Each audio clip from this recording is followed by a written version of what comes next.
Balik ke soal nomor 7 ya, dengan peta yang sama, masih dengan peta desa A, B, C, dan D yang dihubungkan oleh ruas-ruas jalan, di mana jarak dari desa A ke desa B adalah 9 km, desa A ke B itu adalah 9 km, maka karena AB ini ada 3 ruas jalan, otomatis dia setiap ruas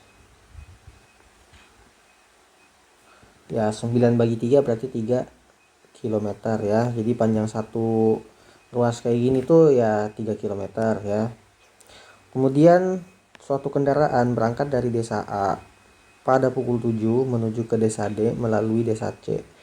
Jika diketahui kendaraan tiba di desa D pukul 8.30, kecepatan rata-rata minimal kendaraan tersebut adalah sekian kilometer per jam. Tuliskan dalam bilangan caca. Jadi ada beberapa hal khusus yang perlu kita perhatikan. Yang pertama, definisi bilangan caca ya. Bilangan caca itu adalah bilangan bulat ya, bulat terus positif,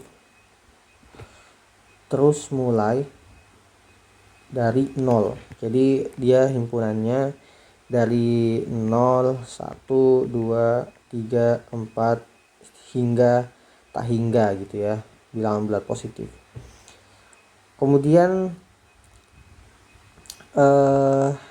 yang dia tanyakan adalah kecepatan rata-rata. Di sini gue ada feeling kadang-kadang di soal itu ada dua istilah ya, ada yang namanya kecepatan, ada yang namanya kelajuan ya. Nah, kalau kecepatan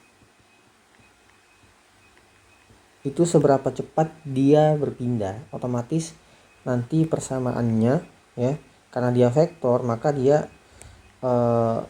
dituliskan sebagai kecepatan delta S per delta T. Jadi nanti yang bakal kita ukur adalah berapa jarak dari titik A ke titik terakhir gitu. Jadi kalau misalnya di sini dia kendaraan berangkat dari desa A ke desa D melalui desa C, otomatis yang kita pikirkan delta S-nya itu adalah kayak gini gitu. Ini panjangnya berapa? Itu kalau kita ngomongin masalah kecepatan ya. Tapi kalau kita ngomongin masalah kelajuan, itu dia lebih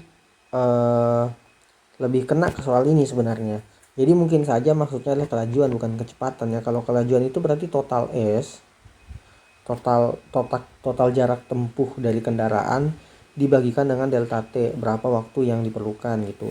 Nah, otomatis kita bakal ngitung, kalau gue pakai warna lain ya, warna biru misalnya, merah untuk kecepatan, biru untuk kelajuan. Mungkin maksudnya kayak gini, karena dari desa A ke desa D itu melalui desa C, otomatis kita hitung dulu yang ini ya, ke desa C berapa, terus gimana caranya ke desa D. Nah, jarak yang paling dekat itu mungkin jalan yang paling dekat itu antara ini ya, antara ini atau kayak gini ya. Nah, coba kita hitung berapa panjangnya ya. Kalau kita hitung panjangnya, kalau dia merah misalnya, ya itu berarti pakai Pitagoras ya. Pakai Pitagoras, kita hitung yang merah nanti aja deh. Kita hitung yang biru dulu. Yang biru itu sekitar 1, 2, 3, 4, 5, 6, 7, 8, 9, 10, 11. Ada 11 ruas jalannya. Kalau yang kuning 1, 2, 3, 4. Oh sorry, yang kuning nggak bisa ya, karena kita nggak bisa melewati titik putih. Berarti emang yang paling dekat itu kayaknya yang biru ya. Paling dekat itu yang biru.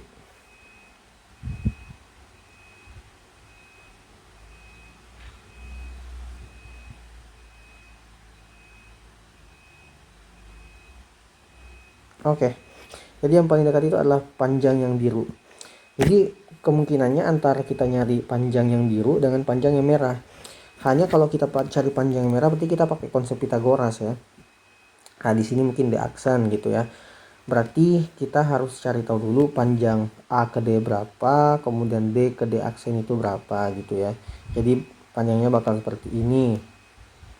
Nah, karena A ke D itu ada 4 ruas jalan, berarti sini 4 dikali 3 ya kan. Pangkal 3 itu 12 gitu ya. Itu 12 km.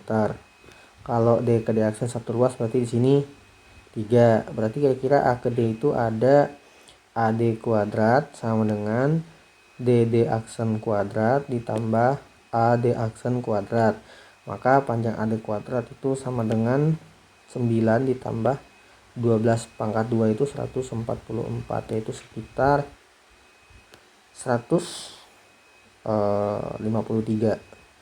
Maka AD itu akar 153. Pertanyaannya, apakah AD ini adalah bilangan yang bulat atau enggak ya? Kenapa harus bulat?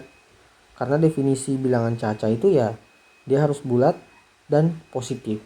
Nah, kalau kita hitung-hitung ini nggak ada bilangan bulatnya, semuanya hasilnya koma ya.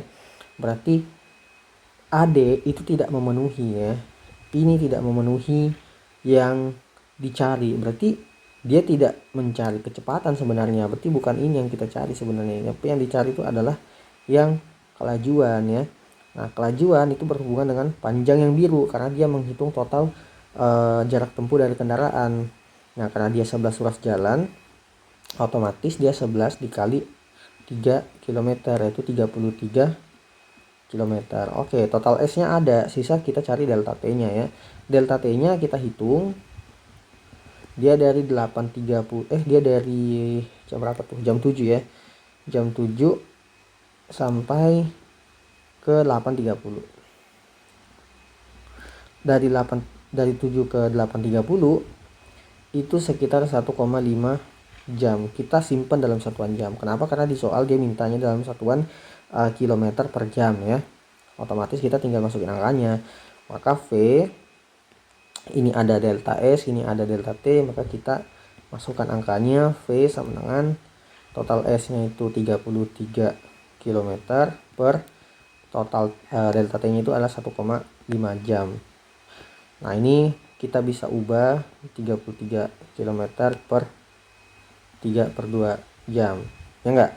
Karena 3/2 itu sama dengan 1,5 ya. Maka ini sama dengan 33 dikali 2/3 km per jam gitu ya.